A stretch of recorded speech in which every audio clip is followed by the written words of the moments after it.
Hello, I'm Justin Fisher. Here's a look at some of today's top stories from 2 News Oklahoma. Some Tulsa public school students going to be distance learning today, or have been, just a day after returning from winter break. Students at Emerson Elementary, Rogers Middle, and high schools, they're all distance learning. Students at Central Middle and high schools have no in-person learning for the rest of the week. Tulsa Superintendent Dr. Deborah Gist says they do not like having students do this distance learning, but saying Tulsa is an in-person district whenever possible, and students will be in class. We do everything we can to try to avoid shifting out of in-person learning, but when that is necessary, we make that decision and we try to let our families know as soon as we possibly can when we need to do that. And the district says staff shortages, many out with COVID, is the reason for that change. We're here in Oklahoma. The state health department found a mix of Delta and the Omicron variant. Samples collected over the holidays found Omicron accounted for 57%, while the other 43% had Delta.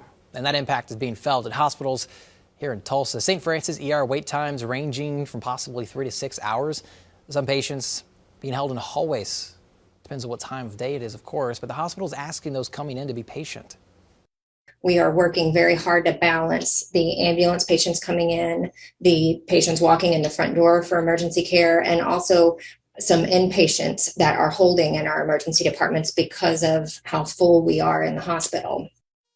And the hospital says it is seeing many people come in to the ER for a COVID test. It asks you to get tested elsewhere, such as urgent care or another testing site. All right, let's get over to Annie Brown for a look at your forecast. Annie, what's going on?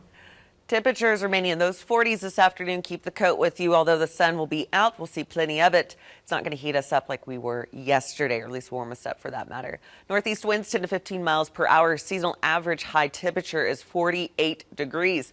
Yeah, frigid to say the least. We have a shot of cold Arctic air that we'll be driving in for tomorrow. We'll see single-digit wind chill values out the door tomorrow and again Thursday morning into Friday morning. So we're going to have some very cold air.